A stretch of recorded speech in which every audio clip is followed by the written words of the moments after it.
The broadcast is now starting. All attendees are in listen-only mode. Good afternoon. Hi, everybody. This is Michelle Arujo. I am with Newton Connectivity. Thank you so much for logging in today. This is a live online training. We are talking today about the active and passive CRM components in Velocity, and I'm going to describe them in just a little bit, but I'll just preface this by saying that we started this webinar. The whole idea for this seminar was based on brokers asking us or getting advice from us on how they can streamline their processes, how they can try to close more mortgages.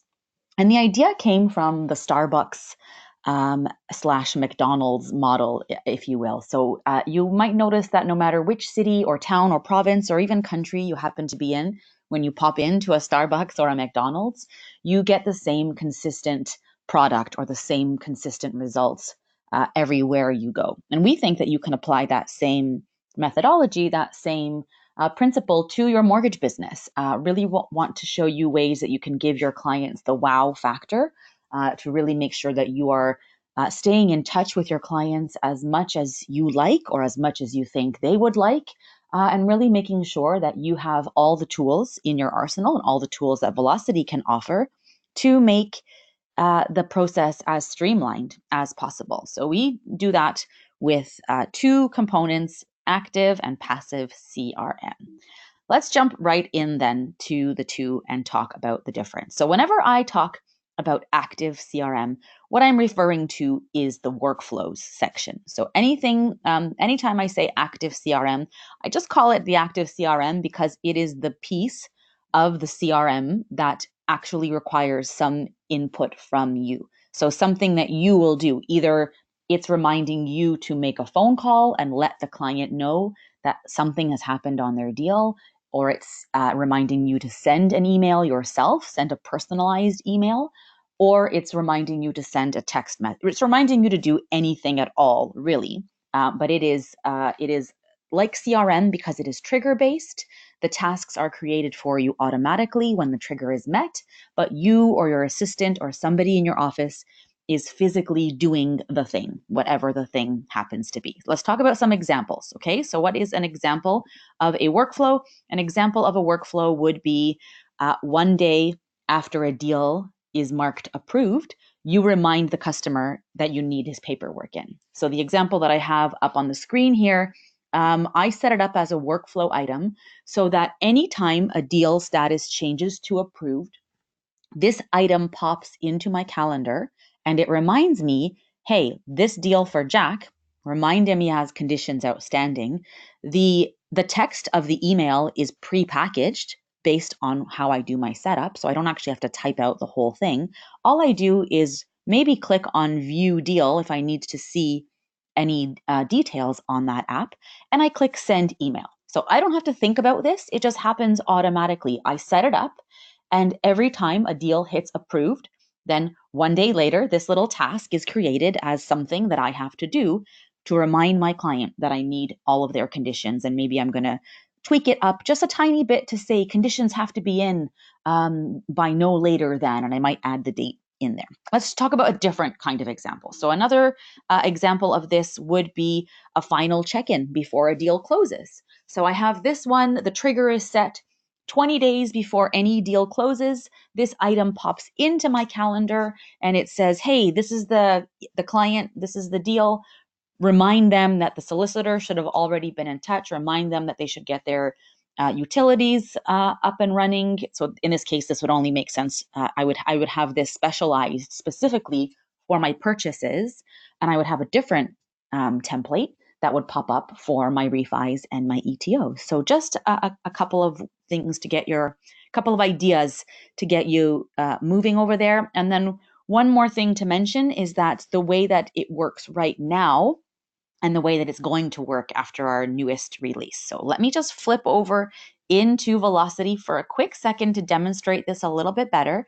Right now, the item pops into my calendar and it shows up in my task list. So whatever workflows I have set up, send a lead a Starbucks card, last check-in before the closing date, submitted application.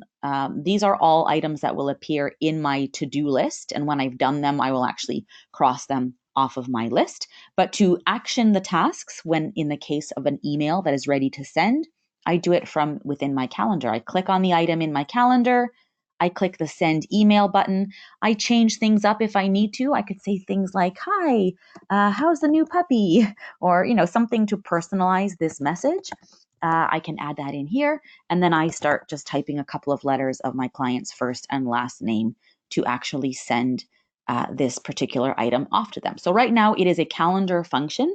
I get the reminder in my task list, and the to-do item will actually appear in my calendar. So I click on each of these individually to actually action them. But what is coming very soon, and I'm really, really excited about this newest enhancement, is this My Day view. So the My Day view is going to let you see everything in a much easier to read format. I can tell all of my phone calls that have been scheduled for me based on my workflow triggers. I can see any text messages that I have set up for myself, and I can see all of my emails. And I can send all if my emails all look good. I can add a few comments about the cute new puppy if I want to, and I could hit send all at the same time. I have a text messaging integration that's coming soon. I can't wait for that one, which will allow me to connect through a third party called Twilio, and I will be able to send these as text messages. And I have my phone calls, which obviously there's no, send all for phone numbers for phone calls, because I actually have to physically pick up the phone and call for these texts. But these are some examples of ways that you can reach out to your customers in many cases. I always like to tell people, if I was a real mortgage broker and not a pretend one, I would probably have certain stages of the deal that warrant a physical phone call. Probably for me, it's going to be, the deal is approved. Let's talk about the commitment I just sent you. Let's go over any questions. And maybe I would have one more that's a personal phone call, which is, your deal is closing in 20 days. Text messaging. I love it when my mortgage broker sends me text messages. I know that's not for everybody, but I love it when he sends me text messages. Nobody ignores a text message, right? So text messages, I've seen text messages going out to say, hey, your deal has been submitted. I'll let you know as soon as the bank responds. I've seen text messages to say, hey, don't forget to get me those documents. I really need them in by Friday. And then, of course, we have regular emails. And emails are great for, thanks for the application. Your deal is with the lender now. Don't forget your paperwork. It could be any of these things. Somewhere in the middle, or maybe I would probably rephrase that and say, you probably have a little bit of overlap among these methods of communication. Don't save every piece of communication for email. Don't do every single thing by text message. But I would say, figure out the 2 or 3 items by phone, the 3 or 4 that you do by text, and maybe the 5 or 6 that you do via email. That would be my suggestion. That would be my best advice on the active CRM. So how does the active CRM work? Let me just go back in Velocity and show you how the CRM, how these workflows, how all these little tasks came to be in my list, because I didn't add them all in manually. I went over to me and I went into the workflows. And this is, remember, workflows equals active CRM. So anything I set up as a workflow, something will pop into my list, into my calendar, into my day, my things to do based on how I set them up. So let's click add workflow, and I'll show you how easy it is to set these up. When we add a workflow, what we want to do here is we want to name the workflow. So this is going to be my first workflow, just because I'm not creative enough to think of a name right now. The trigger for this workflow will be every time my deal has been submitted. It will be 1 day later, or the same day, or 1 day.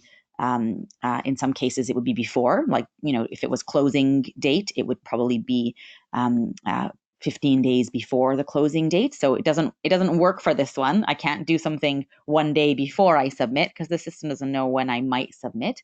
But if I change this to say closing date, then you'll notice that there is an option to do before, like 20 days before a closing date. So different kinds of examples there. So I'm going to make this one, the appraisal has been ordered. So 1 day after the appraisal has been ordered, does this apply only to your pre-approvals, or does it apply only to your approvals, so my real deals? And I could have a different one for purchases. I could have a different one that goes for my purchases. So this one might go to my purchases and my purchase plus improvements. And it might have a notification in here about the realtor, right? The realtor needs to be contacted. And then maybe I would set up a different one. And the different one I would set up, this one might be my appraisal workflow for purchases. And then I would probably set up a different one. And that one would be for my refis and my ETOs. And that one would not refer to a realtor. That one would refer to, please reach out to the appraiser and make sure you make an appointment with him to let him into your lovely home. So that's just an example of how you set those up. You have to decide what kind of reminder you're going to get. Are you being reminded to do a phone call, an email, or a text message? Is the task going to be assigned to you, the agent on the file? Is it going to be assigned to your assistant or your associate, whoever is the assigned user on a file? Or is it going to go to both of you? And then my favorite option is actually the specific user option. I would say this task is actually the task that goes to Jane Doe instead. So I don't have that option coming up in my list, but that is an option for you as well. And then this is where you would actually create the whole script. And this could either be a phone call script, a text message script, or it would be the body of the email. And I can attach a document that will also be attached. In the case of an email, there could be attachments that go along, maybe referring them to a moving company that I like to use, or a survey of some sort, whatever you like. So click active to activate any of your workflows, and then just click add at the bottom to save. So it's really, really easy to set these up. I've created stages for mine. This is completely optional, but this is just if you need, if you like to be able to see each workflow that you have set up divided by the category that it belongs in. I just made up these categories. You can make up your own stages if you like, or you could just leave them all as not staged, and they would basically all just appear at the bottom. But they would just be just one long list. So this is simply an organizational method. These are my approved workflows. I do a little follow-up for MPP. I make sure that I've set up a signing meeting for my client. These are my workflows that happen for my deals that are completed. I do a maturity date check-in. I do a pre-approval, sending an edible arrangement. I have deal funded. How did it go? So these are just examples for you on our active CRM. And then the active CRM will put the items in my checklist and make sure that I'm never forgetting to do one of these potential wow moments to always let my client feel like I am on top of, I am on the ball without me having to really think about it that much. All right, so after we talk about active CRM, I want to talk about the one we call the passive CRM. And we call it the passive because it's the CRM campaigns. It's the ones that you set up and you forget about them. So that your typical traditional CRM is what we call the passive CRM. So they both work off of triggers. They both will do something and send something to the customer, but the workflows, you or your assistant or someone in your office is actually doing the thing. And with CRM campaigns, you set it up and you basically forget about it. Couple of caveats on that one I'm going to come back to, okay? So one example of a CRM campaign, let's go into me and look at our CRM campaigns. So you have your typical CRM campaigns. You have your maturity campaign, your happy birthday messages, but we really like the Velocity deal status campaigns. So, hey, thanks for the new application, or your deal has now been submitted, or your deal is now approved, or your deal is waiting to close. Great. Thank you so much for getting all of your documentation in. So we have set up a bunch of CRM campaigns for you out of the box. You can decide if you like them or not. If you like them, you simply go to actions and you activate them. So if you like them exactly as they appear without any modifications or changes. If you want to make a few tweaks before you activate, that's the most common. Most people want to personalize these before they turn them on. Then I'm going to show you the steps for that. So I'll just start by showing you the basic premise of how the CRM campaigns work. I would go into any campaign that had an interesting name or an interesting description, and I would click Edit/View. In here, I would see that my campaign is scheduled to go out to everybody, so it's not tag specific. I could have a campaign that goes only to my builders or only to my solicitors or only to my credit repair clients. So that is an option for you. Absolutely, it is. Over here, it will show you which templates this campaign uses. So it uses 1, 2, 3. It actually uses 4 different templates. It sends out 4 separate emails to your client. So this is the description and who is it going to go to. This is what is going to go. This is the content itself. I can click preview and I can see if I like the image, if I like the text, and then this whole bottom half, it all just comes from your profile. So if you didn't go to your profile during beginner training, that is where all this information comes from. So I would have a look at these. I would say, okay, so this is the first one that goes out. And then when does it go out? So all of our campaigns are either based on a date. So I could have, if it was a newsletter or something along those lines, or a spring greetings or something along those lines, I would use the date instead. And I would say, send this out on Wednesday at 1:37 p.m. But in most cases, so the ones that I'm showing you in this example, this one is actually a trigger-based campaign. This one only goes to my real deals, my approvals. It does not go to my pre-approvals. This is only active for my real deals. Sometimes they are specific to purchases or refis or ETOs. In this case, it doesn't matter what the purpose of the loan is. The trigger in this case is that lender conditions met. You know that little tick box that you select to say all my lender conditions are satisfied? This campaign says 1 day later, turn this campaign on and start sending it to the customer. So it says, hey, thank you so much for getting all of your lender conditions in and satisfied. The next thing is you want to hear from your lawyer. Call me if you have any questions. And then 5 days later, we do a little insurance check-in to find out if they had any questions about MPP insurance, possibly, potentially, just an idea for you there. 10 days before the closing date, we send out another little piece that says, hey, if you haven't already heard, or maybe it says, make sure you don't quit your job, or maybe it says, some last minute things to consider before you close. And in this particular example here, it goes all the way to 1 day after closing. Hey, how did it go? I hope you enjoyed and everything went very smoothly. So that's just one idea of a campaign that I could turn on, and I could set it and I could forget all about it. Every single time I have a file that hits the lender conditions met category, 1 day later, these 4 little pieces of drip marketing go out to my client and I don't have to think about it at all. All right.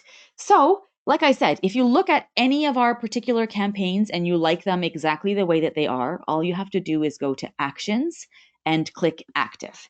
If you are an office manager, it will ask you if you want to activate for the entire office or only for yourself. So that's a little pop-up that might come up, but just go into any of these, have a look and see if you like them. And if you don't like them, then you can do a little bit of customization. Now, before I get into the customization, I just want to mention one very important thing. Each campaign will only be delivered to each customer one time. This is probably the most important thing I'm going to tell you during this whole webinar. If the happy birthday campaign has already been sent to you once before, then that means that that campaign is now it's been used for you. It's expired for you, essentially. So I want to make sure that you know and that you're going in and every year you're creating, if it's a campaign that you want to go repeatedly, like the happy birthday campaign, then every year in January, make a little note in your calendar that you want to duplicate the campaign. And it's very easy to duplicate a campaign. You just go into any of the campaigns here and you say Actions and duplicate the campaign and give it a new name. It's as simple as that. In a perfect world, you would update the content as well, so you're not sending the same happy birthday message over and over again, but duplicate that campaign, deactivate the 2019 one, go in there and give your campaign a new name, call it the 2020, and then the year after that, the 2021, because once this particular campaign has gone to Michelle Arujo, it will never repeat and go to you again. So that's a really, really important thing to note when we're talking about CRM campaigns. Now, what if, a couple of scenarios before I let you go, what if I want to customize the content a little bit? So let's go back to our maturity campaign here. Before I activate it, I've looked at these and I either want to change the wording or I want to change the header image. Then all I have to do is make a note of the campaign template names, or I can just search by the campaign itself, right? So I would go into the CRM templates. Templates are the content. Campaigns are the mechanism. Who gets it? When do they get it? What are they going to get? So remember, check out the campaign, see if it's ready to go. If you love it, just turn it on, activate it. If you want to make any changes to it, go to the templates first and customize the heck out of those templates before you turn it on. So I would go in here and I would say, show me all of the templates that are being used in that maturity campaign. That's the easiest way to do it. Here's all 4 pieces that are going to go in that maturity campaign. I would go into any of these. If you are not the author, if you're not the originator of any of these templates, then you will have to actually make a duplicate of them before you can edit them. So remember that you have to duplicate them before you can change them. And then you would go into the duplicated version, click edit view. If you don't like the image that we have selected, you can replace it. You can click on the bottom image here and you can actually upload any of your own graphics that you prefer as long as they fit. You can replace any of the content, any of the text, and you could even add some insertable fields. So if you want it to reference the client's first name or the subject property or the purchase price or the closing date, you can actually have those fillable fields popping in as well. So instead of just saying, hey, we're about a month away, it would say, hi, Michelle, if I put the word hi in front. So that's how that piece works. You might notice that mine actually shows the city view rather than the image. So I just wanted to reference that really, really quickly. When you are in your profile, setting up the bottom half of any of your templates, your image, your logo, all of your company information that goes on the CRM campaigns, if you choose the city view, it will always override whatever the template images are. So city view means every single email will always have the city view at the top. So if you prefer the images, go with the navy blue or the black or the red, if that's your preference. So just to recap really quickly there, CRM campaigns, set it and forget it, except once a year. Maturity campaigns and happy birthday messages, I would refresh those and make sure that, if I sent a maturity campaign to you in 2018, I really want to make sure I send one to you again in 2020, if that's when your next maturity is coming up. And then go in there and activate. I love to have a combination of both. Even though I have my maturity campaign that sends an email right out to my client as soon as their maturity date is 6 months out, I also have a workflow item that pops in and it says, hey, this guy's maturity is 6 months out. And it prompts me to click on his file and actually call him and say, hey, just wanted to double check. Did you get my email? I want to make sure that my email didn't go into your junk mail folder, et cetera, et cetera. So I like having a combination of the two, and that's my best advice for you. All right, if anyone has any questions or comments for me, I welcome them now. I will hang out here for a few extra minutes just in case you're in the middle of typing your questions into the chat section. Just as an FYI, if you have not been to our training page yet, newton.ca, click on training. This is where you can jump aboard the Velocity train, and all of the topics that we talked about here today. You can watch the CRM video, the workflows video, and lots of other videos available for features of the system that you may not have seen yet. Thank you so much for being here. Thank you for choosing to use Velocity. Please feel free to contact us anytime. Myself and all the other trainers' names are available and phone numbers, are available on the contact page. All right. Have a wonderful day. Yep, if anyone missed the beginning piece of this training session, I will send out the recorded version to you as soon as the GoToWebinar has converted the video. Thanks so much, everybody. Have a great day. Bye.